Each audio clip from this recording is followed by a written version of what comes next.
Pada kesempatan kali ini, saya akan melanjutkan dari tutorial sebelumnya, yaitu menu master. Kita masuk di menu identitas. Pada laman ini digunakan untuk mengatur identitas aplikasi, seperti nama aplikasi, judul aplikasi, alamat website, dan lainnya. Pada form image, digunakan untuk mengganti icon dan logo dari aplikasi. Dengan cara klik gambar, kemudian pilih gambar yang ingin digunakan. Pada form cover ini, digunakan untuk mengatur cover seperti yang ada di halaman login. Jika ingin menambahkan, klik tombol add. Di sini, judul dan deskripsi bisa diisi atau dibiarkan kosong. Pada kolom gambar, tinggal diklik. Pilih foto yang ingin digunakan dengan cara klik kanan pilih select atau double klik. Setelah gambar muncul, klik save, maka gambar akan muncul di paling bawah. Di sini bisa diurutkan dengan cara di drag and drop. Kemudian jangan lupa klik save.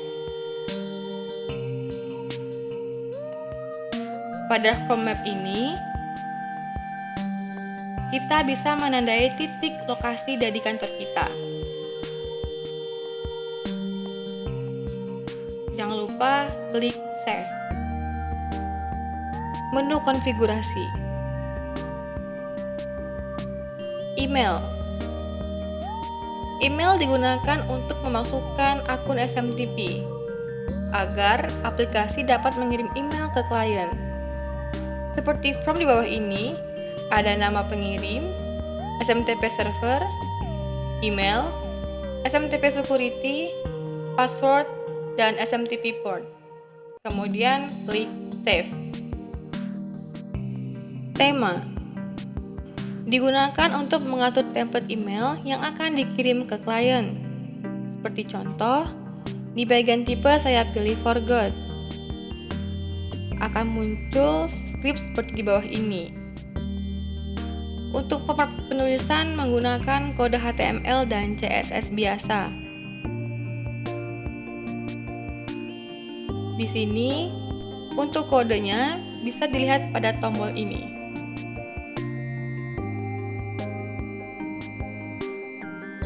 Untuk previewnya bisa dilihat seperti gambar di bawah. Chat digunakan untuk mengatur pesan yang akan dikirim ke klien. Untuk chat sama halnya dengan tema, cuman format penulisannya memakai teks biasa. Untuk contoh, saya pilih tipe OTP. Maka pada form pesan akan muncul seperti contoh berikut. Untuk format ini, kodenya bisa dilihat pada tombol ini. Jangan lupa klik save. Script digunakan untuk memasukkan kode script dari sumber lain, seperti dari Google AdSense, widget, dan lainnya. Pada DNS WiFi, bisa disesuaikan pada DNS MikroTik kita. Pada currency, digunakan untuk menampilkan format mata uang. Di API Google Map, diisi dengan API yang didapat dari Google Console, agar map bisa tampil. Jika script pada sumber lain butuh dipasang pada bagian header, maka dimasukkan ke header kode. Begitu juga sebaliknya. Jika semua selesai, klik save. API atau Application Programming Interface digunakan untuk menghubungkan ke aplikasi lain seperti Google, Facebook, WA, dan lainnya. Sebagai contoh pada API Google, Biasanya dibutuhkan application name, client ID, dan client secret. Begitu juga dengan Facebook dan lainnya. Terminal. Pada halaman ini digunakan untuk mengontrol server yang digunakan. Sebagai contoh, pada bagian server kita pilih Free Radius. Kemudian untuk actionnya, saya akan pilih status dan klik run. Maka pada bagian bawah akan muncul hasil respon dari server. Pada tombol ini, kita bisa merestart atau mereboot server. Baiklah, menu selanjutnya adalah level. Pada halaman ini, digunakan untuk membuat level atau hak akses klien.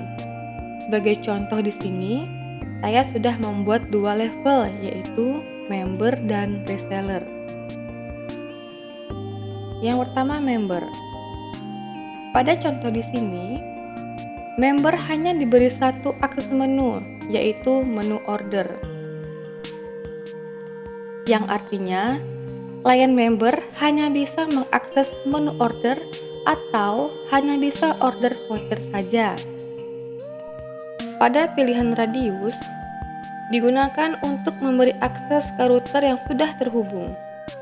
Pada bagian ini, biasanya digunakan untuk memberi akses ke level teknisi agar dapat mengontrol mikrotik. Yang kedua, reseller. Pada contoh reseller, di sini diberi 5 akses menu, yaitu yang pertama aktif, yakni dapat melihat voucher yang aktif di radius. Yang kedua, order, yaitu dapat melakukan order voucher. Yang ketiga, confirm, yaitu dapat menyetujui voucher yang dibeli oleh member. Yang keempat, deposit, yaitu dapat melakukan deposit agar bisa menyetujui voucher. Dan yang terakhir adalah online, yaitu dapat melihat voucher yang aktif di mikrotik. Setelah selesai membuat level, jangan lupa salah satunya dibuat default, agar nanti setiap ada klien yang baru mendaftar, langsung masuk ke level ini. Selanjutnya, menu klien. Pada halaman ini digunakan untuk melihat atau membuat daftar klien yang ada di aplikasi. Jika di sini ada yang berwarna merah, berarti klien tersebut belum aktif atau belum bisa login, atau belum mengkonfirmasi link yang sudah dikirim ke email maupun ke nomor telepon. Untuk mengaktifkannya, tinggal klik tombol ini sampai berubah menjadi warna hijau. Untuk membuat klien baru, tinggal klik tombol add, kemudian isi form yang sudah tersedia. Pada form password, jika dibiarkan kosong, maka password menggunakan 1, 2, 3, 4, 5, dan 6. Pada bagian level, pilih sesuai level yang sudah dibuat sebelumnya.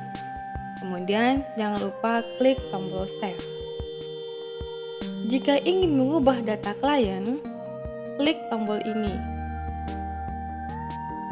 Pada form berikut, tinggal dirubah sesuai yang ingin dirubah, misalnya username, mengubah full name, email, atau nomor telepon. Apabila form password ini kosong, password klien tidak akan terganti, dan apabila sudah diisi, maka password lama akan diganti dengan yang baru. Kemudian, klik